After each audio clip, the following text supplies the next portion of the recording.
channel. Today's video is just going to be an introduction of why I started this channel and what kind of videos to expect from here. So I'll just get right into it.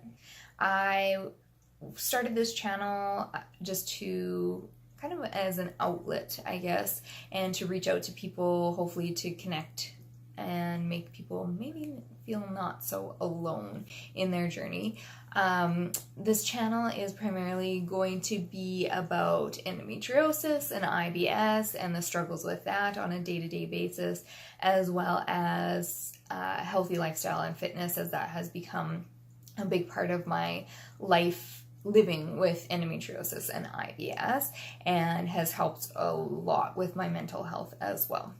So today I'm just going to explain a little bit about my journey with endometriosis, starting from the very beginning and up to my diagnosis, and then I'll have a few more other parts in other videos going through treatment that I have gone through and how that worked for me, how it didn't work for me, and my thoughts on all that, as well as where I'm at today and what I've decided to do for treatment for that. As everyone with endometriosis, I think, is you start off with your first period, and that's kind of where it all starts. I never knew any different. I was told by my mom that it was just a regular part of getting your period was the excruciating pain that comes along with it.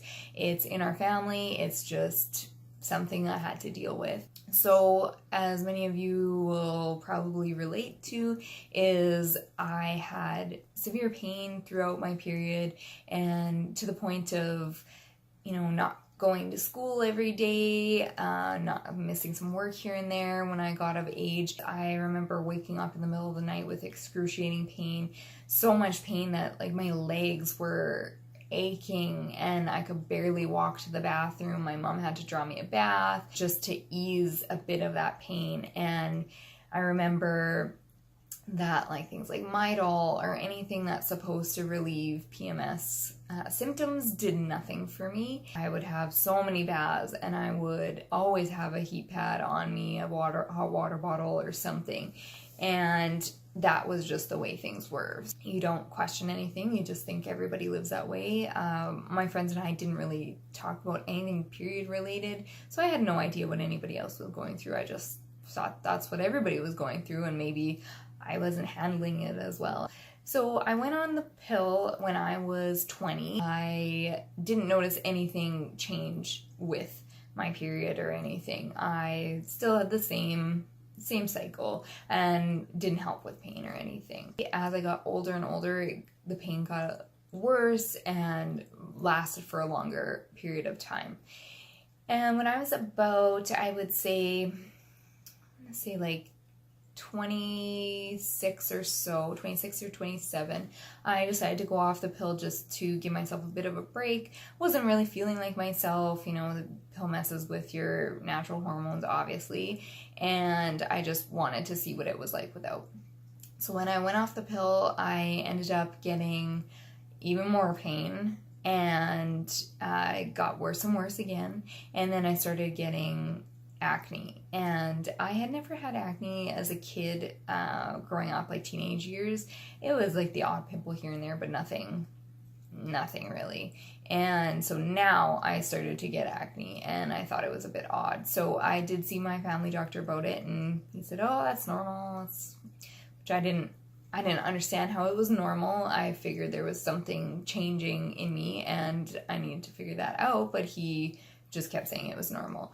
I did go back on the pill just because I thought maybe that would sort things out and maybe I should just be on it and whatever. And it did not. The pain just got worse, the acne stayed, and I ended up missing 2 of my periods. And again, saw my family doctor about this. He said, again, it's normal. It's just normal. I didn't understand how that was normal. I was starting to get quite frustrated, and it didn't feel like it was normal. It didn't feel normal to me, and the pain kept getting worse. About 2 days before my period, I would get cramps already. I would get headaches. I felt like I was getting a cold or something. Then my period would come, End up getting like even more cramps, a lot more pain. It would last about 3 to 4 days into my period, and then finally I had no pain. And I just felt like something was off. So then I ended up starting to get cramping throughout the month, not around my period, and it was on a day-to-day basis and a month-to-month basis, and it was just a dull cramp at the time, and I was just felt like something wasn't right. I wasn't sure what was going on. I eventually ended up getting back pain, and only on the left-hand side, kind of in like the kidney area, and it got to a point where I wasn't able to ignore it anymore. I did go to a Mediclinic, and when I told them my symptoms, they thought that it could possibly be a kidney stone.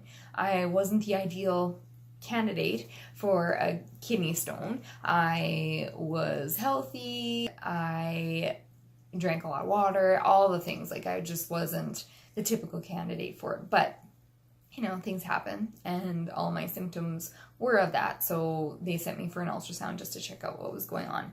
And so when I did get the ultrasound, they did not find a kidney stone. They found that I did have a cyst on my left ovary, which seemed to be what was causing the pain.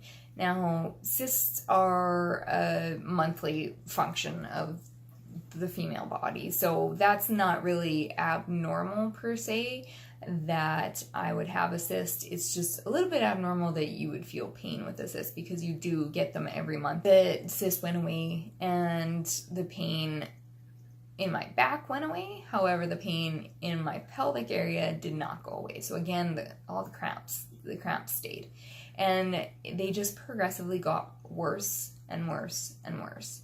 So at this point, I did go back to my family doctor, and I said, hey, like, something isn't right. I want a referral to a gynecologist. And he reluctantly gave me a referral. I don't know what his problem was, why he hesitated so much to give me that referral to see a specialist. Like, all of my symptoms for a while that I had been telling him were something that I think shouldn't have been brushed off. So he gave me the referral to a gynecologist, and I stopped seeing that family doctor, and I ended up finding another family doctor who actually seemed to care about what was going on and not just brush it off as you're young, you're healthy, this is normal, get over yourself kind of thing. And so I did get the referral to a gynecologist, and I saw her probably about 3 months later. It takes a while to get in when you get referred. So I then went to see her. At this point, my pain was getting quite bad. Again, pelvic area pain, and it started to become not just cramps, but like this nagging, deep, gnawing pain. And I always refer to it as if there's an open wound inside of me and something is rubbing against it. That's what it feels like. It's just this nagging, gnawing pain, and it's deep. So at this point, they examined me and were able to tell right away from my symptoms, my history, and the few of the pelvic floor tests that they had done, that I probably had endometriosis. The examination was so painful. The lightest little bit of a touch on some of my pelvic floor muscles would be excruciating. So that's kind of how they were able to tell that that's probably what it is, because that's similar with a lot of cases of endometriosis. So at that point, I was given the diagnosis, but of course, as many of you may know, you can't actually get diagnosed with endometriosis just through that. You do have to have the surgery and have a biopsy, and through a biopsy, they would tell you that it is endometrial tissue. So a lot of people don't get formally diagnosed if they don't need the surgery. So I'm going to leave the video off here, and I will go into further detail about my treatment and what I've done to date and what has led me up to this point now in later videos. I will see you guys later.